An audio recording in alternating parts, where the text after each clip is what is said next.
Welcome back, folks, for number 4 in the series of brushes in Adobe Illustrator. This one we're going to be talking about our bristle brushes. And if you go into the Brushes drop-down menu, select New Brush, you can select the Bristle Brush option.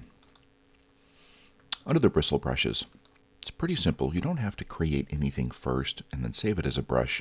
You have the ability to use the drop-down menu and go through 5 different round options and 5 different flat options.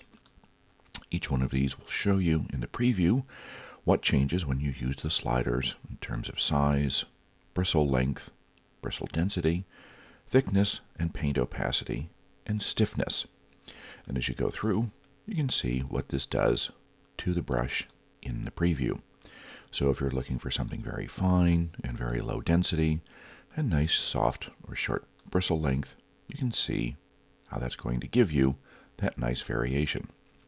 Now you could spend a lot of time going through here and creating all different styles of brushes and loading up your brush panel with these options. So I want to show you the brush library.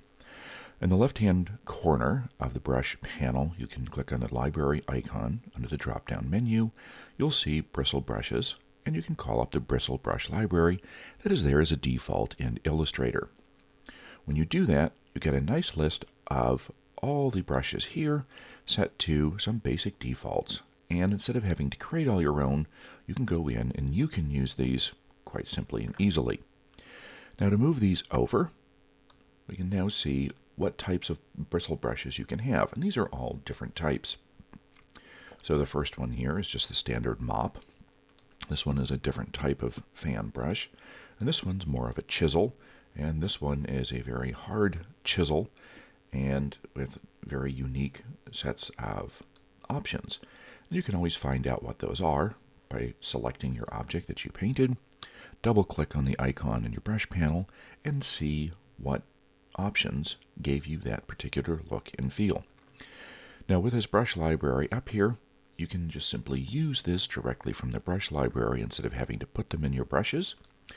Grab a brush that you'd like, select your brush tool, which is the letter B, choose a color that you'd like to paint with, and then you can go in and go to town. Now you'll notice when you do use that brush, it will put it here in your brushes panel, which is kind of a nice feature. So if you use all of these, then you'll be able to go in and not have to have the secondary window open. Now if you'd like to edit any of these after you've painted with them, select your object that you painted, go in and double click on the icon, and you can then change by clicking the preview button. You can then change your options and you can see what that does in real time beyond just the preview here. And this allows you to see the different changes, how smooth, how coarse, the opacity of that as you paint, and the stiffness of the bristles, what that will give you. And once you do, that's going to change wherever you've applied that brush stroke to any of your artwork if you click the Apply to Strokes. And it's that easy. So this is the one set of brushes here in Illustrator that doesn't require you to draw a shape first and then go in and create a brush. So see what you can do with them and have fun.